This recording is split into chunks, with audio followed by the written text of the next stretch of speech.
God eftermiddag. Er I nu helt sikre på, at I vil høre det foredrag her? Ja. I den sidste del af foredraget, der kommer jeg ind på Martinus' forklaringer, som han beskriver det i den der bog, der hedder Den ideelle føde. Og Martinus forklarer uden omsvøb, hvorfor vi bør tilegne os vegetarisk levevis, og han lægger ikke fingrene imellem. Første gang jeg læste den bog, der var jeg faktisk en smule rystet, selvom jeg har levet som vegetar hele mit liv. Det er min oplevelse, at det er den mest barske af alle de bøger, Martinus har skrevet. Men selvfølgelig er det en individuel betragtning. Og vi kunne jo selvfølgelig også bare tage konklusionen først, og så springe alt det barske over. Den kom. Konklusionen, den er enkel. Det her, det er målsætningen. Når I spiser, så skal måltidet både være til glæde for dig, der spiser, og til berigelse og til glæde for det, du spiser. Og så kan jeg jo egentlig godt gå hjem nu. Vi sparer lige en time, Jan. Er der nogen, der har lyst til at høre nogle af mellemregningerne også? En gulerod er lykkelig, fordi den bliver spist. Kommer vi til. Hos Martinus, han siger, lad mig skynde mig at bemærke, at jeg naturligvis ikke fremfører nærværende analyser for at angribe den eller den kødspiser, slagter, jæger, fisker. Tværtimod er det min opfattelse, at et hvert individs forhold til de omtalte problemer i henhold til dets åndelige indstilling, begavelse og udvikling, må afgøres af det selv og hverken af mig eller nogen andre. Karmaloven, den gælder både i vores væremåde over for dyrene og for vores væremåde over for menneskene. Der er ingen forskel.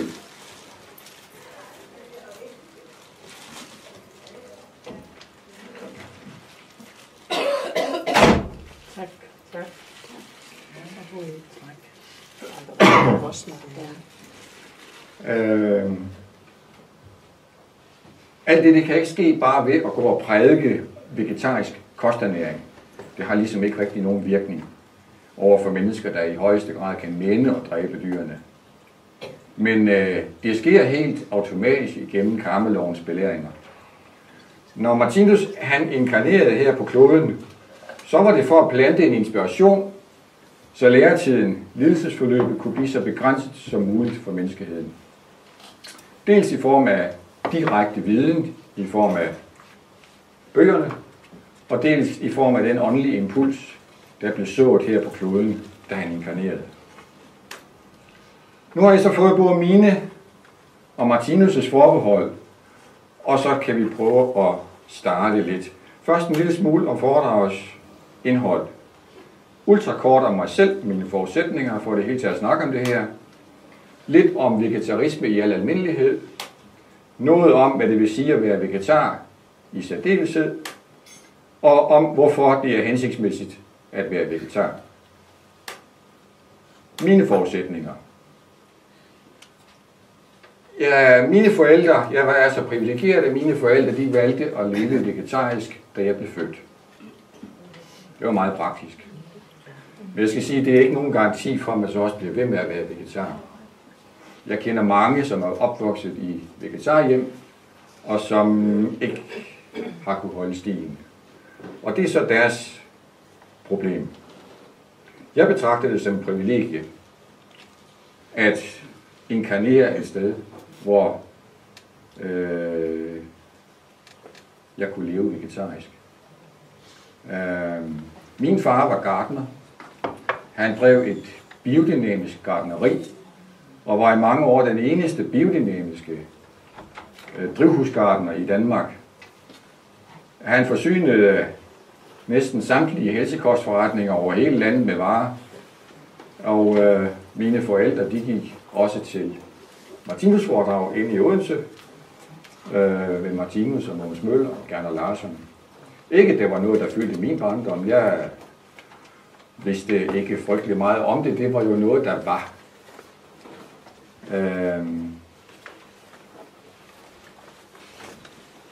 Hvis I nu er vegetar selv, har I så under tiden følt jer helt alene i verden?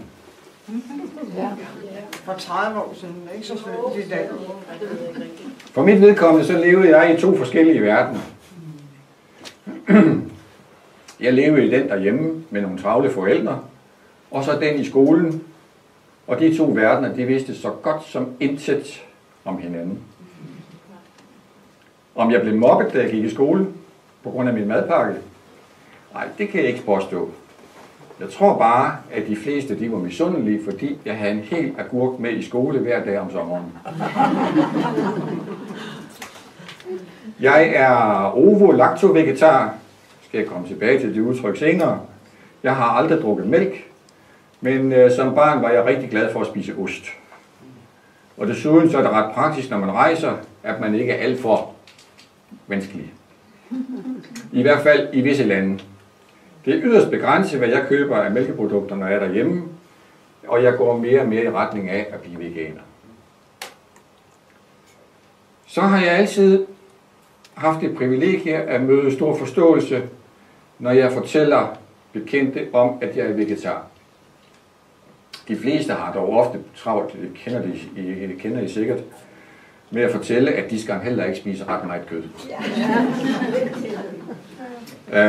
På min arbejdsplads, hvor jeg var i 25 år, så gik der ikke ret lang tid, et års tid eller så, før det var en selvfølge, at der blev bestilt vegetarmad til mig.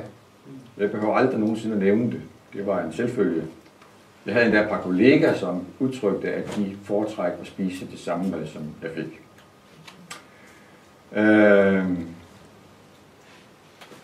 Tilbage i 50'erne og 60'erne, der var det ikke særlig almindeligt at være vegetar. Og jeg kender en del, der har haft store problemer med det. Fordi de var opvokset med det. Men jeg føler mig overbevist om, at min egen overbevisning og min konsekvent med hensyn til at være det, har bevirket, at mine omgivelser både har accepteret og respekteret min leveform. Så kunne jeg godt tænke mig lige, inden jeg går hurtigt videre, og lave en lille undersøgelse. Hvor mange vegetarer er der på kloden i dag? Så i din gæt, hvor mange? De fleste af os har været børn, men nok en 80%. 80% af jordklodens befolkning. Nej. Der er mange i Indien jo. Vi er 7 milliarder mennesker på kloden. Der er ikke jo mange, men ellers resten. Jeg tror ikke engang, der er en. Ja. Hvor mange har vi? 400 millioner. 700 millioner. Under en milliard. Ja. En milliard. Okay. Det er ikke så dumt. Lad os nu se. Hvor bor de henne? Det er der allerede nogen der heroppe, der foran, der har nævnt. Der blev sagt Indien og Vietnam. Sådan forholdsvis, bortset lige fra Indien, for det er oplagt. Mange briter. Briter? Ja. Ja. Okay. Lad os se. Der er lavet nogle enkelte undersøgelser i en snes lande rundt omkring i verden. De er ikke helt lavet på den samme måde, men de er alle sammen fra det her årtusind. Og det er det bedste, vi har, men det kan godt give en god fornemmelse. Så som I snakker om, hvis I rejser til Indien, så vil I møde det her fænomen. Og det siger jo alt om alle de andre.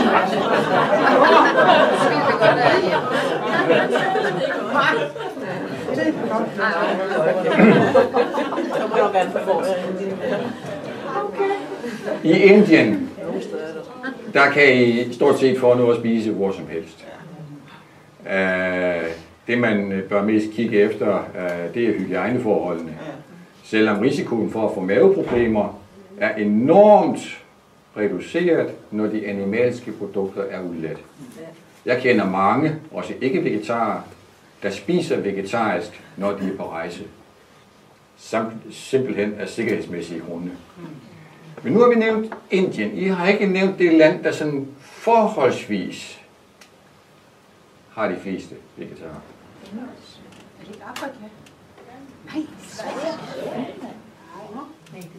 Det siger undersøgelsen i hvert fald. Det vil sige, at der skal være knap 1 million vegetarer i Sverige. Og hvilken grad af vegetarisme de så udøver, det skal jeg ikke kunne sige. Det siger undersøgelsen ikke noget om. Men ganske mange. Det andet land, det overrasker i særdeleshed mig. Men det er... Hvad er det for et land? Det var Østrig. I kan måske knæbe for neden. Israel med 8%. Det giver en god 500.000. Der er Brasilien. Der er faktisk forholdsvis mange i Brasilien. Det er et stort land. Så det bliver til 15 millioner. Så er der den lille ø Taiwan. Der bor mange mennesker. 7,5% af dem. 1,7 millioner. Hvor mange bor der i Taiwan? Det må du selv regne ud bagefter. Tyskland, den er meget interessant, fordi den viser lidt om, hvad det er for en ny verdensimpuls, der er ved at eksplodere. Så for nylig, inden for de sidste par år, er der startet en ny veganer indkøbskæde. Der er startet her for godt et års tid siden et stort vegansk supermarked i Berlin, udelukkende med veganerprodukter. Og så har de en gade dernede, man kalder det den første veganer allé i verden. Den hedder Schiebelbeiner Straße.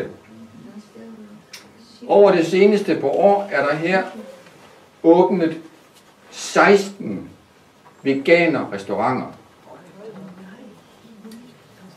Det er jo fantastisk. Berlin, det må siges at være et absolut hotspot for veganisme lige nu. Italien er også godt med. Det bliver til 4 millioner. Og England, som bliver nævnt her, en lidt sjov angivelse. Det minder lidt om EU-afstemningen her også. Man er meget splittet i lille land der, og jeg gætter på, at de 12%, de hører hjemme i London.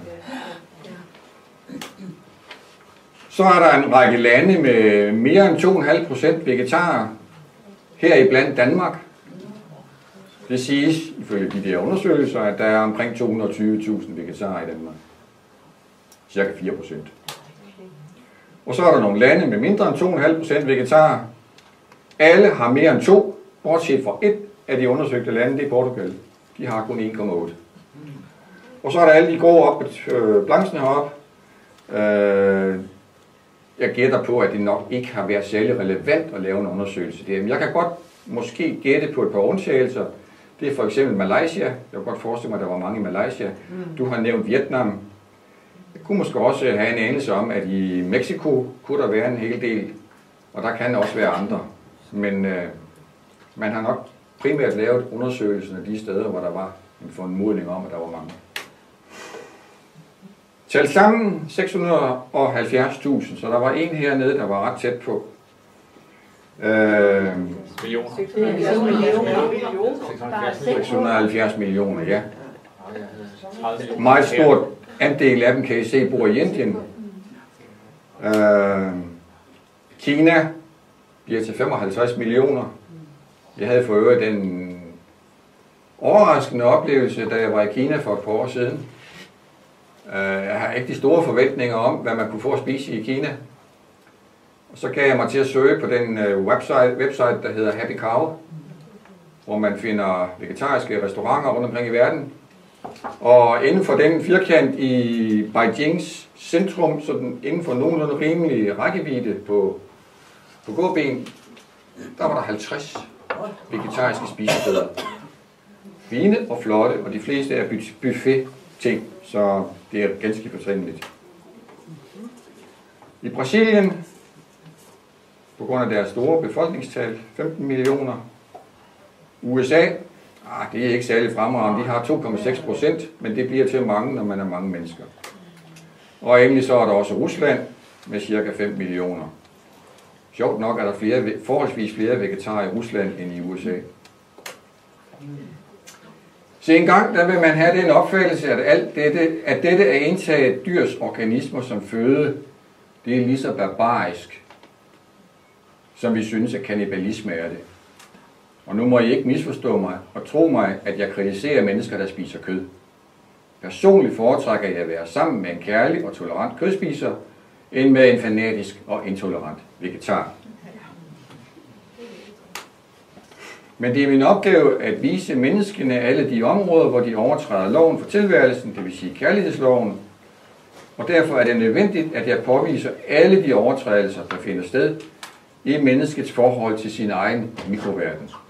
Jeg gør det ikke for at genere nogen, men udelukkende for at vise mennesker både vejen både på den ydre og på den indre front, til den tilstand, hvor smerte og lidelse ikke længere behøver at eksistere. Og det vil vi så kigge på lige om lidt.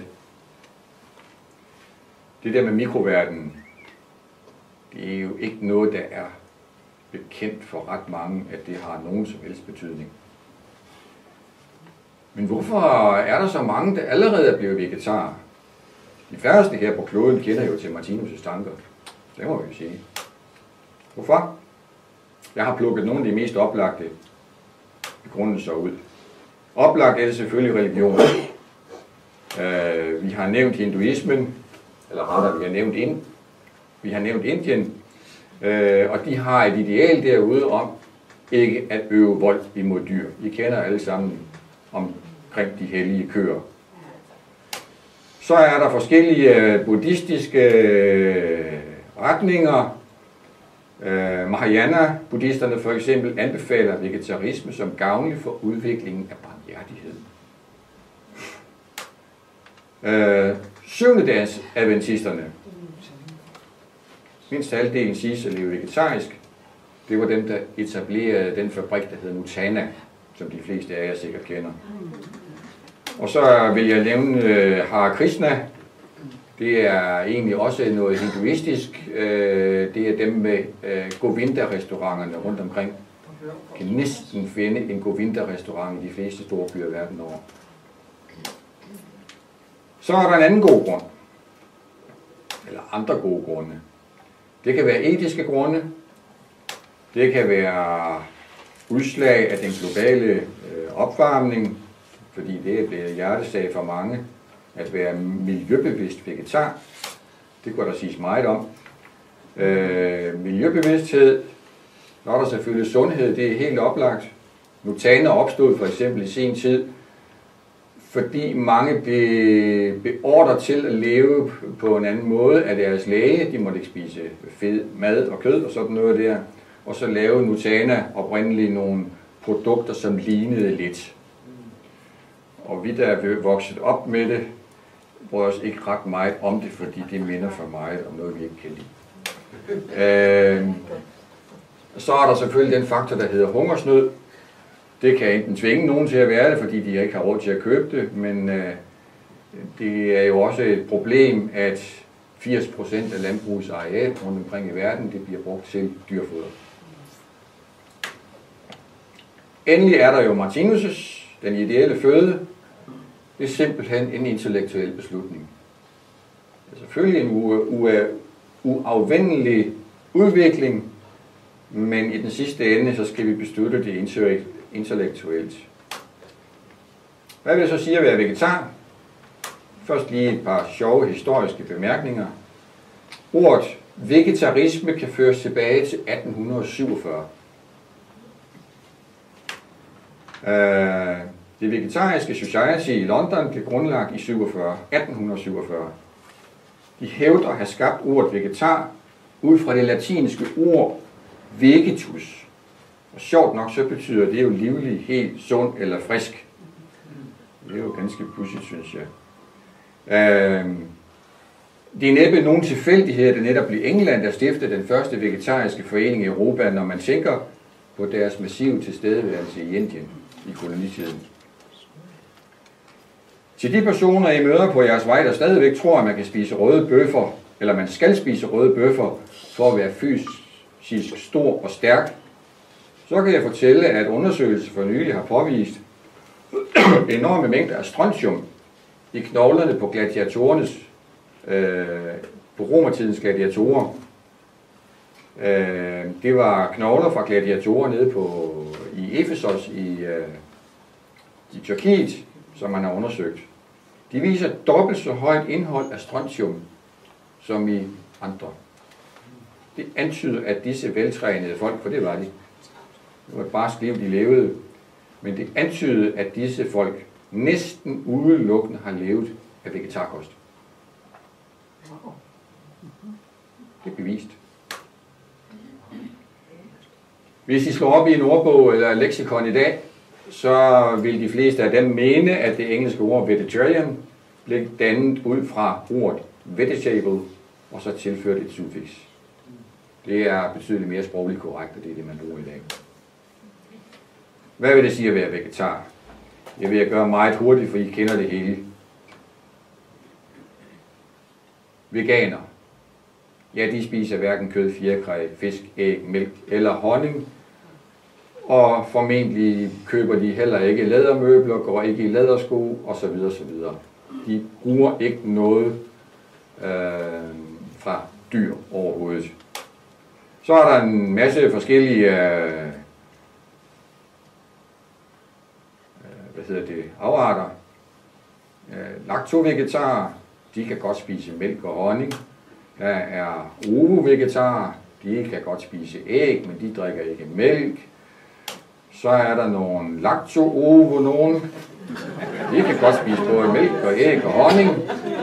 Og sådan kan man jo kalde sig vegetar på mange måder. Pesco-vegetarer, ja, de spiser fisk.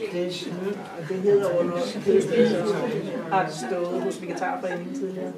Altså, jeg har jo det problem for eksempel med min mor, som for nogle år siden begyndte at få mad fra kommunen. Det måtte vi slås lidt med. Der havde man den udbredte opfattelse, at vegetarer, de skal også spise fisk. Det har været til stor glæde for min mors nabo, fordi hun har fået mange af de der laks og hvad der ellers blev putt hende.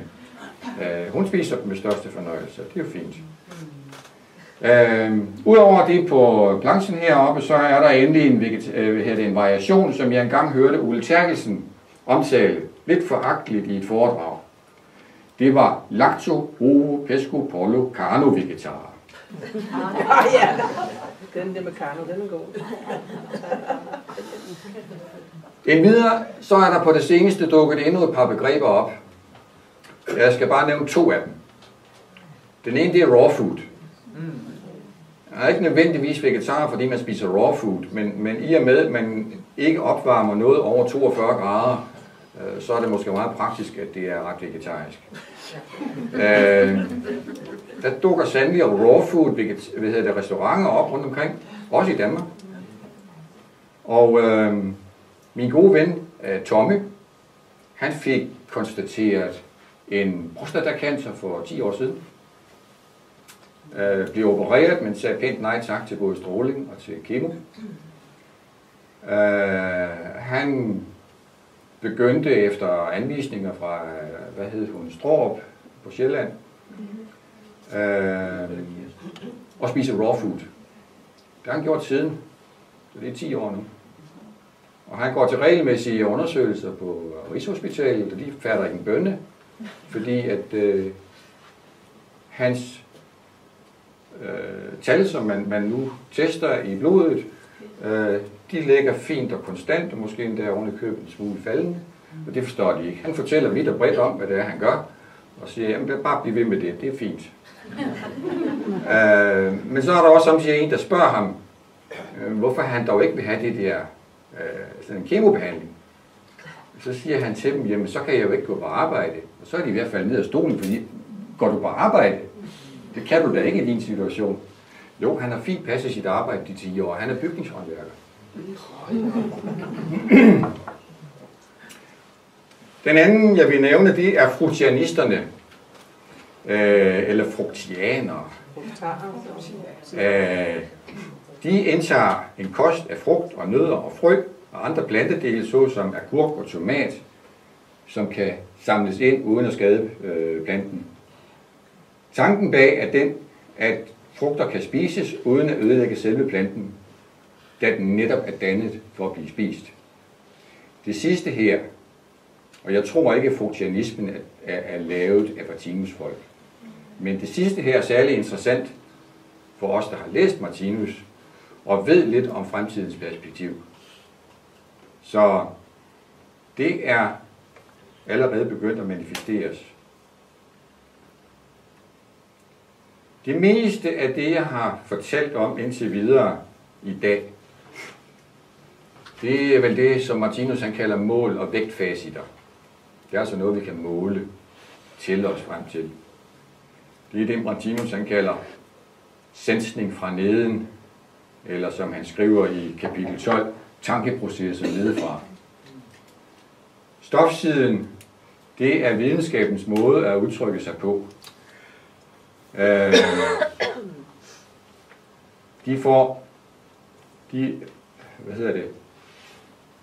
De bedømmer livet og verden gennem grove fysiske sanser og ser det kun fra stofsiden.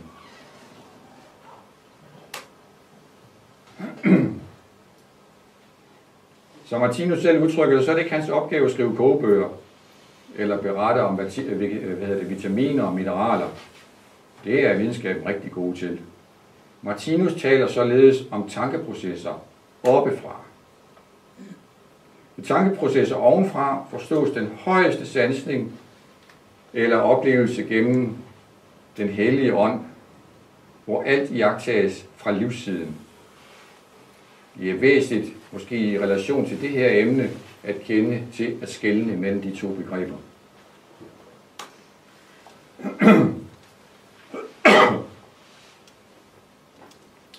Den moderne videnskab er altså baseret på sansning og tænkning nedefra. Det vi ikke kan måle og veje, det eksisterer ikke. Men senere, der vil udviklingen føre os frem til at se tingene i højere og højere grad oppe fra livssiden. Og til den tid vil vi blive hævet over mange af de illusioner, faldgrupper og kommercielle interesser, som sansningen fra stofsiden repræsenterer. I det følgende vil jeg forsøge sammen med Martinus hovedsageligt, at vi kan se på fødeindtagelse set ned fra livssiden. Jeg vil nok forsøge indimellem at perspektivere det lidt fra det, vi kan måle og veje, altså fra stofsiden. Som sagt skrev Martinus bogen Den ideelle føde i 1933. Faktisk noget af det allertidligste, han skrev. Livets bog, bind 1, udkom i 32. Den blev først publiceret i Kosmos og fordelt over 8 numre. I april 1933 kom det første.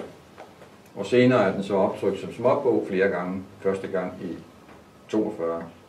Og det har jeg kunne finde ud af på grund af Sørens fortrindelige hjemmeside. Fra naturens hånd er hele den menneskelige organisme i hele sin struktur genialt skabt. Hvis mennesket var udviklet nok, ville der ikke eksistere en eneste sygdom i verden. Det er altså menneskene, også mennesker, der ikke er udviklet nok til at kunne betjene et så guddommeligt livsoplevelsesredskab, der består af levende væsener inden i levende væsener. Vi forstår endnu ikke, hvad der er godt og hvad der er ondt. Men når man mangler den der viden, kan man jo ikke bebrejdes noget. Og nu bliver det farligt, fordi vi ved det godt nu. Den viden, man ikke har, kan man ikke handle efter. Det var derfor, jeg spurgte jer til at begynde med, om I hele taget vi hører det her. For nu kan I ikke bagefter komme og sige, at I ikke ved det. Hurtigt glemme det. I Kina, der er man efterhånden godt kendt fra, altså i årtusinder kendt gamle sundheds- og helbredelsessystemer. De havde en holistisk forståelse, og I kender alle sammen lidt til læren om akupunktur og kroppens meridianbaner. Det er meget gammel kinesisk viden. Og så fandtes... Jan, kan du ikke finde noget vand til mig?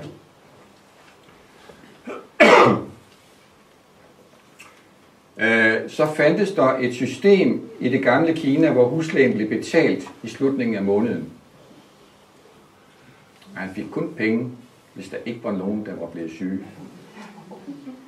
Hvis en i huset var blevet syg, så var det lægens opgave at få vedkommende gjort rask. Og han fik ingen betaling den måned.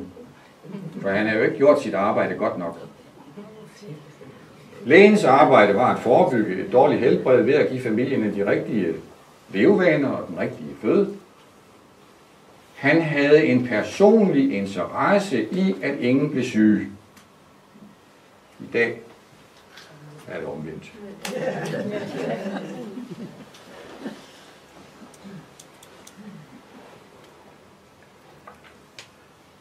Det er en meget vanskelig tid, vi lever i, for vi har mistet instinktet for at vide, hvad der er rigtigt. Og vores intelligens er endnu så beskeden, at vi bestandig farer rundt i hælene på den ene kostekspert efter den anden. De ved det heller ikke. Fødevareindustrien, de går mest op i profit. De fylder uden blusel produkterne med konserveringsmidler, tilsætningsstoffer, farvestoffer og det, der er værre. Specielt medicinalindustrien har en interesse i, at vi alle sammen går og skrænter lidt. Og gør meget for at fastholde os i den tro, at man kan afhjælpe sygdomme med kemiske bekæmpelsesmidler. Det er i bedste fald kun symptombehandling. Martinus skriver i det første kapitel af sin bog, Den ideelle føde, at jordmenneskenes ernæringssanser er forkvaklede. Det er faktisk titlen på det kapitel. Jordmennesket er en flygtning mellem to riger, dyreriget og det rigtige menneskerige. Det har vi efterhånden hørt nogle gange i dagene her. Vi er nødt til at tilegne os en holistisk livsopfattelse for at slippe fri af de mange illusioner og faldgrupper, som sansning for neden repræsenterer. Vi er nødt til at lære, hvordan de levende organismer, vi består af, interagerer med hinanden, for at vi kan skabe en harmonisk tilværelse uden alle de der sygdomme. Vi er simpelthen ikke intelligente nok til at vide, hvad der er rigtigt.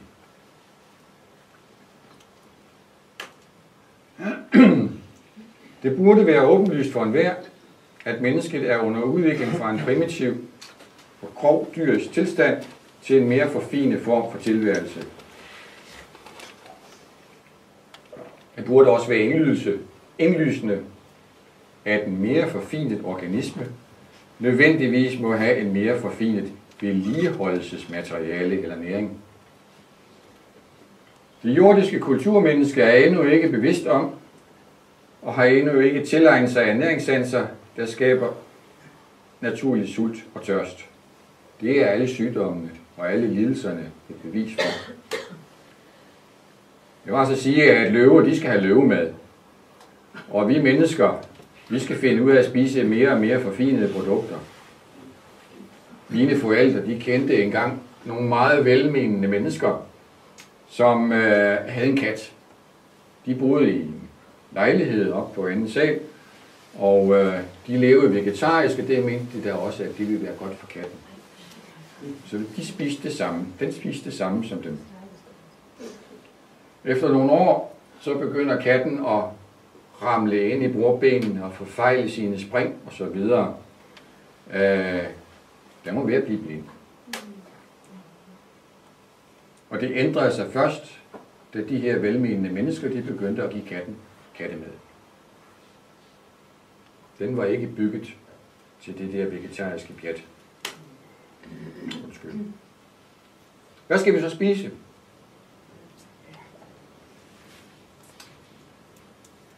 Ja. Hvad skal vi spise? Lad os få en kostplan for en uge. Det afhænger jo helt præcist af, på hvilket udviklingstrin vi står på. Næsten ingen mennesker i dag dør af alderdom. Og det er faktisk rigtigt. Der er altid en eller anden sygdom, der har afsluttet det på den ene eller på den anden måde. Trods læger og moderne hygiejne, så kan vi komme udenom, hvorfor.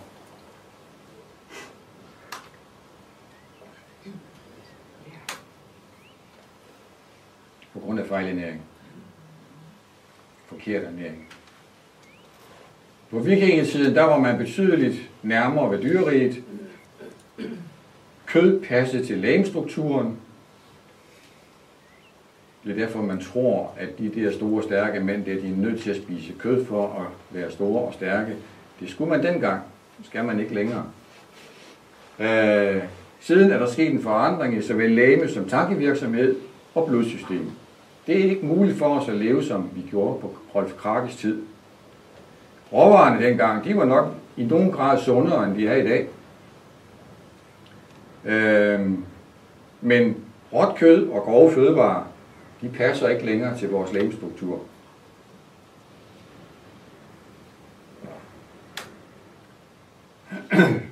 Kender I den her?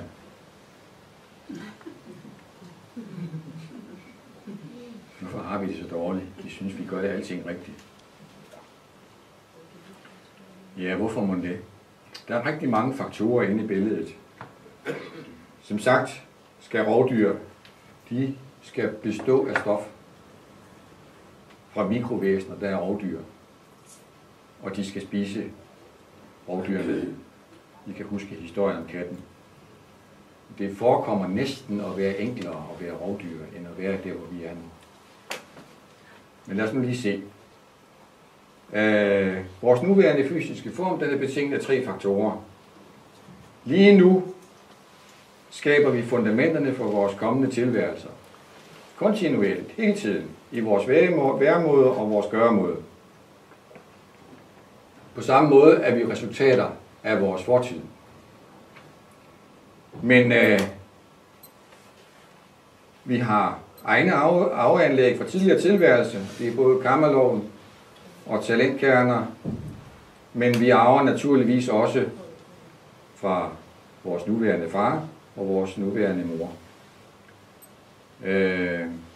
Men inden nogen de sådan begynder at bebrejde deres forældre for et problematisk eller uheldigt arvemateriale, så skal jeg lige minde jer om, at I selv har valgt jeres forældre. I har selv skabt betingelserne for den inkarnation, I er gået ind i. Og det er sket ud fra nogle meget, meget strikte kriterier. Martinus beskriver det på den måde, at udpegningen af et forældrepar, det kan sammenlignes lidt med en avanceret jællås.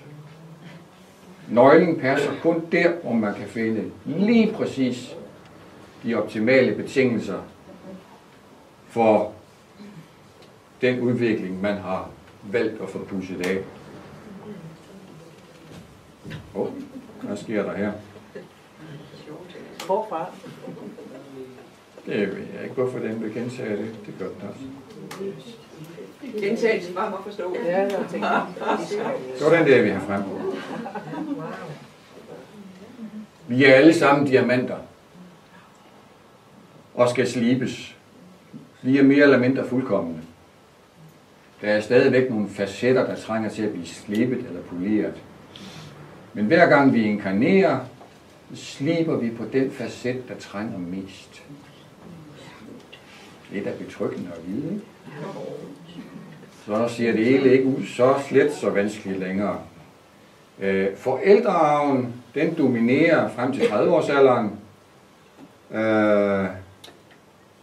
Og herefter er vi ved at være færdige med at repetere. Og så dominerer vores egen arvelighed og vores egen medfødte talenter fra tidligere tilværelser. Det her symbol kender I selvfølgelig godt. Kender til det kosmiske spiralkredsløb. Vi ved godt, at der findes foreteelser, der er langt, langt større end os. Kloder, sole, galakser. Men de er levende organismer og levende væsener, ja, det ved I måske nok. Men ude i almenighedens forståelse, der benægtes det fortsat af de fleste. Og så er der de underliggende spiraler i mikrokosmos. Dem har vi en anelse bedre opfattelse af. Vi ved godt, der er myriader af mikroskopiske væsener, bakterier og virus.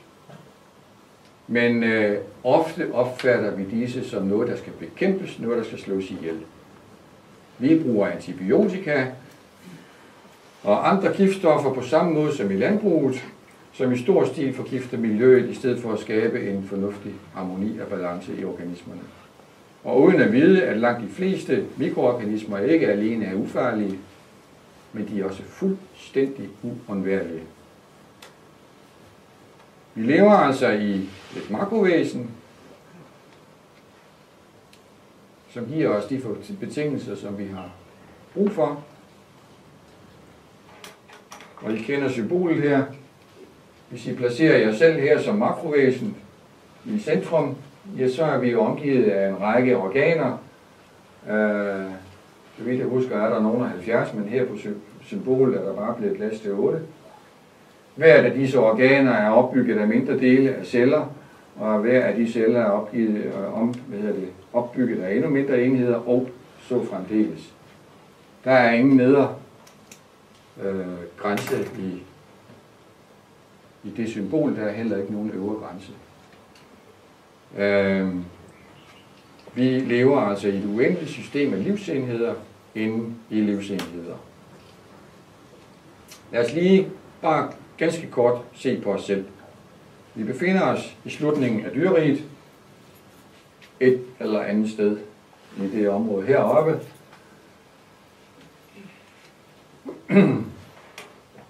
Og de organer, vi tiltrækker, de befinder sig samme sted i deres udviklingsspiral, som vi hver især gør. Vi vil også sige, at de organer, vi tiltrækker, de befinder sig på et tilsvarende sted i mikrospiralerne herunder.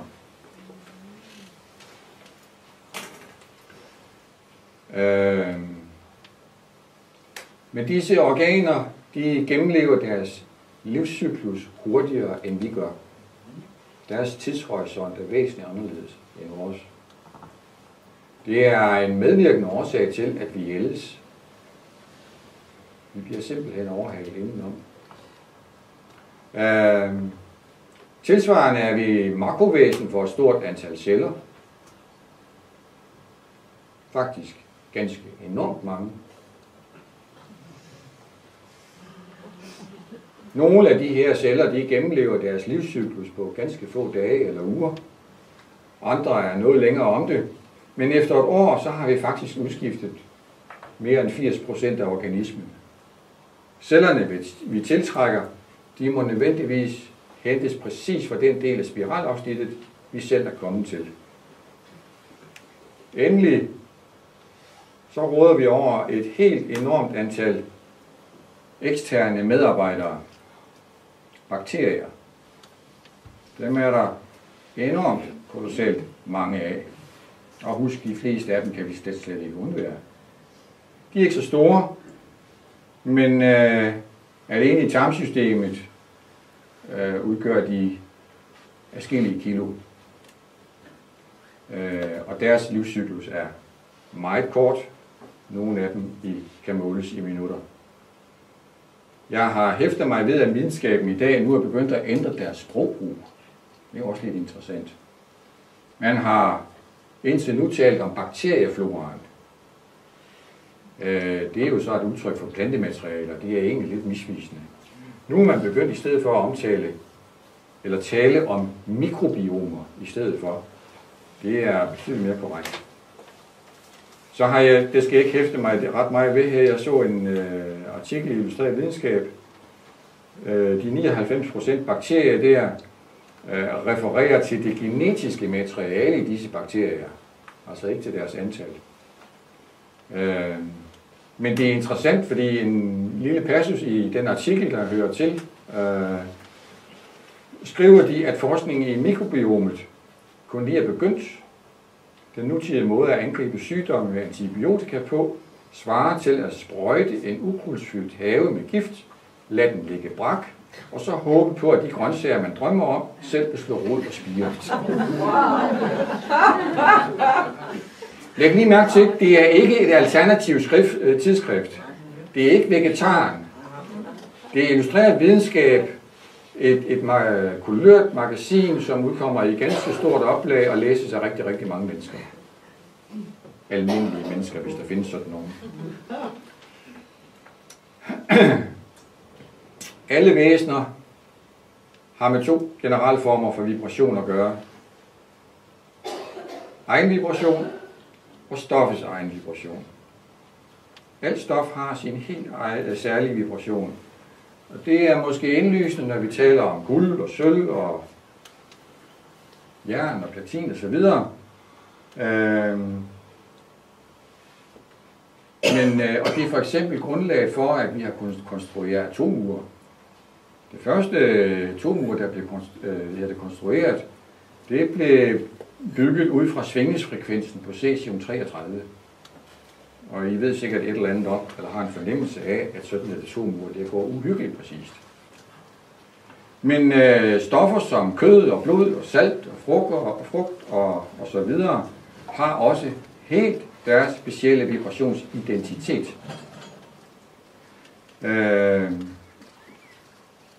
Mennesket i kraft af sin identifikation som livsenheder vi er også partikler. Vi er partikler i det stof, som er sammensat af alle jordiske mennesker. Alle 7,5 milliarder jordiske mennesker. Også dette stof har en ganske særlig vibrationsart. Det er helt essentielt at kunne skabe harmoni imellem de to vibrationsarter. Altså mellem makrovæsenet i relation til dets mikrovæsener. Martinus taler om, at Martinus taler naturligvis om den føde, vi indtager, og for øvrigt også om alt det andet, vi fylder organismen med. Kommer jeg ikke ret meget ind på, men det drejer sig jo både om alkohol og medicamenter og så videre, end der er tanker. Det skal jeg give et eksempel på senere. Vi er nødt til at indtage forskellige ting for at skaffe energi og byggemateriale til organismen, så er vi nødt til at spise. Og den føde, vi indtager, skal ikke blot være til glæde for os selv, men skal også være en berigelse for den føde, vi indtager. Det var det, jeg startede med at sige. Der kommer lidt mere om det her. For der findes faktisk organismer, der ikke alene er konstrueret til at blive fortæret, men som også beriges ved at blive spist. Overvindelsen, det vil altså sige fortæringen,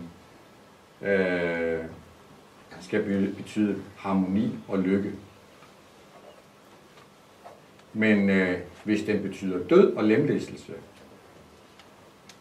så får individet en mørk skæbne.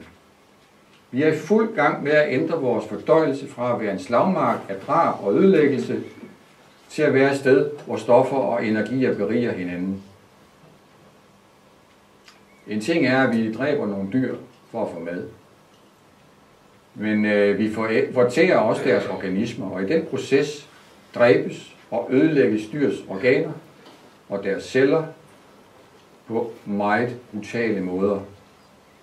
Hele skæbnedannelsen er baseret på vekselvirkningen mellem væsenets egen vibration og omgivelsernes fysiske væsener er velkendt, men at det mikroskopiske levende stof har betydning for skæbnedannelsen. Det er ikke ret velkendt. Faktisk slet ikke. Meget hurtigt. Den animalske føde har alt for kraftigt en vibration. Den skal slås ihjel. Deres lig, de levende organismers lig, skal forrådnes og udskilles.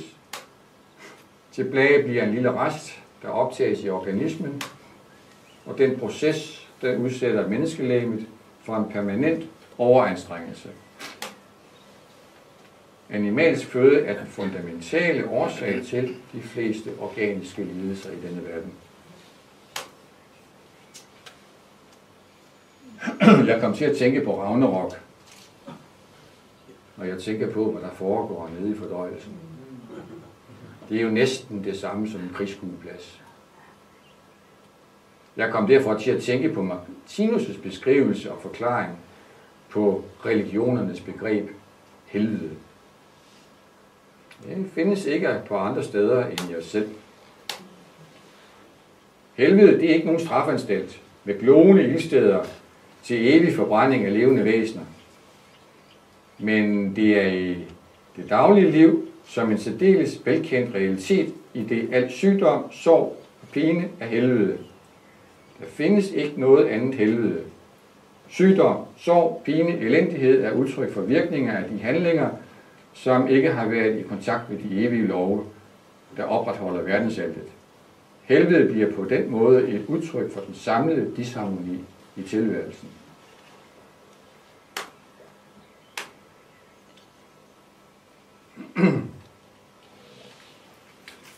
Gennem udviklingen så får vi efterhånden større og større vanskeligheder ved at fuldbyrde den dræbende proces nede i fordøjelsen. Det bliver sværere og sværere for os. Der er ikke ret mange, der spiser råt kød længere. Vi har opfundet nogle genveje, så organismen lettes for den der krævende proces med at slå ting ihjel. Når menneskene i dag koger deres mad, så er det simpelthen for at fritage organismerne for den der dræbende proces. Kogningen, det gør produkterne møre, og livsenhederne, de bliver dræbt allerede, inden de bliver spist. Men det forandrer jo ikke, at det er lig, der bliver spist. Så det er bogstaveligt talt en forrådnelsesproces, der foregår nede i organismen. Den forrådnelsesproces, den frigør B-livsenhederne. Men samtidig frigøres der også en mængde nedbrydende og skadelige stoffer, som vi har problemer med at frigøre os for. En sådan permanent tilstand af forrådnelsesprocesser og i organismen vil ikke i længden være uden skadelige virkninger. Her er det de modne frugter, de kommer ind i billedet som et endemål. Eller i hvert fald et foreløbigt endemål. Dette er en A-livsenhed. De er levende mikroorganismer. Læg mærke til de gule og den grønne ring ude omkring. Hos Martinus står den grønne for intelligens og de gule for følelse. Det er en levende organisme, den her.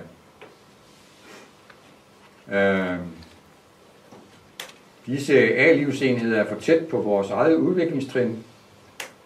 Deres organismer skal dræbes eller bliver dræbt under fordøjelsen, og deres liv skal bortskaffes for at fremdrage de der B-livsenheder, og disse livsenheder, de beleves af fordøjelsen og bliver derefter til næring for organismen. Det er da meget simpelt, ikke? Martinus har tegnet et fint symbol, en meget udførlig illustration for at forklare det her. Jeg skal tage de vigtigste punkter i dette symbol. Denne trappeform, den er et udtryk for et afsnit af alle levende væseners udviklingsstige. Det nederste orange trin symboliserer den zone i udviklingen, hvor den animalske ernæring er den eneste eller det vigtigste. Her er livsbetingelserne, at man er nødt til at dræbe for at opretholde livet. Og væsenerne her er i overvejende grad rovdyr. De gule og de grønne og røde partikler er mikrovæsener. De gule og de grønne her er levende mikrovæsener.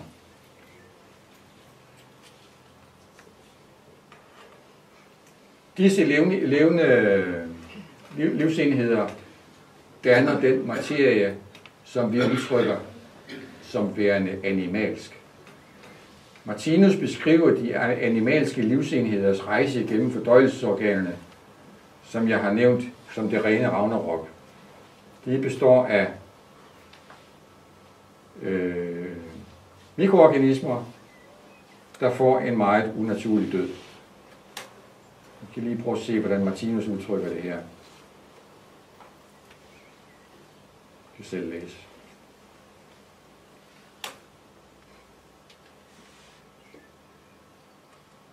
Det er organismernes højst udviklede organstof.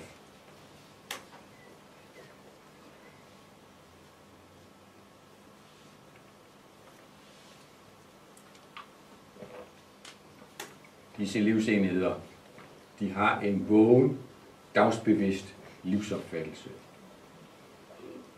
Ikke ret mange her på kloden endnu, der tænker ret meget over. Disse livsenheder, de kan føle smerte, og de kan føle lidelse. Og det kommer de så ud for, når de bliver optaget som føde i en eller anden organisme, hvad enten det er dyr eller mennesker.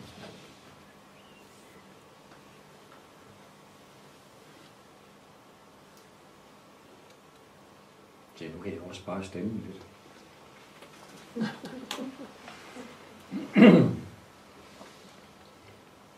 Altså kød, det handler om. Den ernæringsform er den mest primitive, den mest grove, den mest brutale, der findes.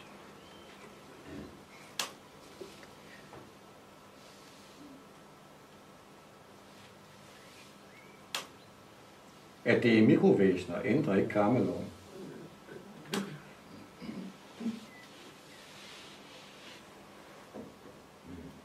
Som vi har talt om flere gange i dag. Den skæbne, vi påfører andre væsener, det bliver også vores egen, hvad enten den er ond eller god. Heldigvis, så er det ikke Moseloven, der gælder her. Vi skal altså ikke slås ihjel 520 milliarder gange, fordi vi nu har spist røde bøffer i de sidste mange år. Vi bliver kun undervist, indtil vi har forstået lektien.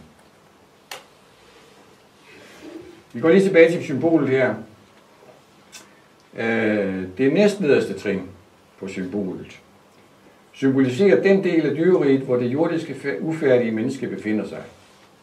I kan se den orange farve symboliserer det dyriske væsen, og den gule farve symboliserer det menneskelige væsen. Den nederste halvdel er orange, og den øverste del er gul. Og vi befinder os et eller andet sted på udviklingsvejen derimellem. Den vegetariske ernæring, som vi her i stigende grad benytter os af, består altså af livsenheder. Men de tilhører planteriget i mikrospiralen. Og da livsenhederne her ikke har nogen vågen dagsbevidsthed på det fysiske plan ud over en anelsesevne, så kan det ikke direkte føle smerte eller lidelse. Det kan kun ane behag eller ubehag. Og her har vi den bedst egnede føde til de højst udviklede væsener på jordens fysiske plan. Den lille figur oppe for oven til venstre repræsenterer en livsenhed, en animalsk livsenhed. Trekanten betyder dens jeg. Den violette farve uden omkring trekanten symboliserer dens overbevidsthed. Og de tre felter udenom repræsenterer menneskets tre kostområder. De grønne og de gule farver i de der amøbeformede figurer symboliserer de der livsenheder, der er for højt udviklede til at blive spist.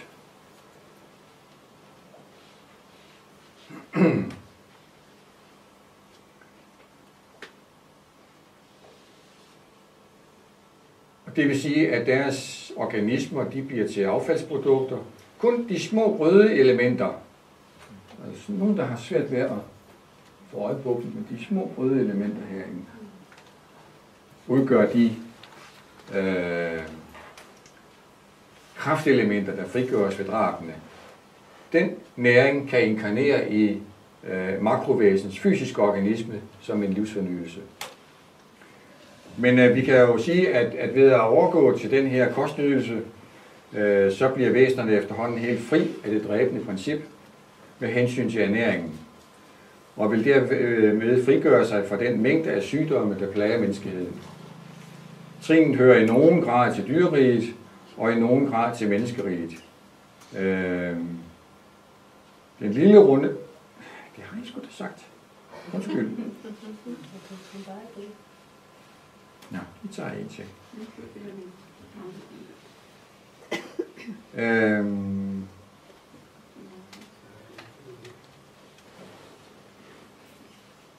Ja. I den vegetabilske kostmateriale findes der ikke animalske livsenheder. Så derfor findes der ikke nogen egentlig drabsproces sted. Dette var en B-livsenhed, altså en plantelivsenhed.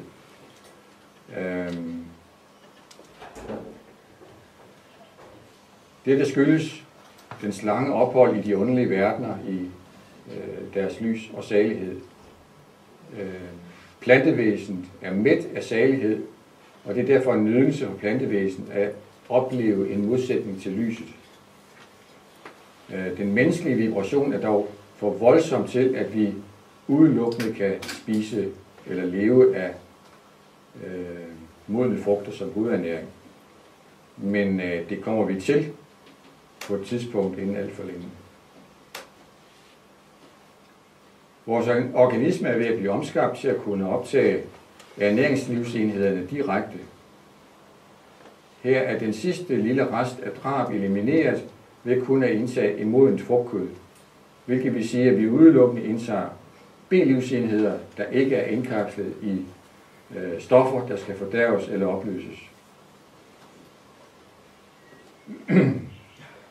Det her, det er hjemstedet for det rigtige menneskerige.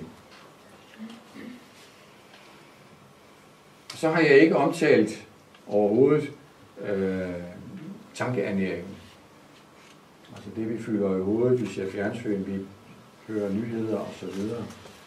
Der kom jeg til at tænke på, jeg har arrangeret i en del år foredrag i Nordjylland, alt muligt, åndsvidenskabeligt emner, og der havde jeg på et tidspunkt en Sonja Olsson fra Brahma Kumaris Verdensuniversitet i København. Hun skulle lave et vikingkursus for os. De arbejder også efter gaveprincippet, skal jeg sige. Hun ville ikke have honorar for det her kursus. Jeg kunne ikke engang få lov til at betale hendes ståbillet. Og så tænkte jeg, hvad gør du så? Og så vidste jeg jo, at den der kro i den der lille by, hvor vi hørte til, jeg vidste godt, at de kunne i hvert fald lave noget vegetarisk mad, som var af nogenlunde kvalitet. Så jeg inviterede Sonja på mad den der lørdag aften. Det synes jeg, da jeg kunne gøre. Og Sonja Olsson, hun sagde pænt nej tak. Hun var bevidst om, jamen tænk nu, hvis kokken, hun ville ikke udsætte sig for, hvis nu kokken han havde været vred eller sur eller et eller andet, mens han forberedte den her mad. Hun er selv mad med.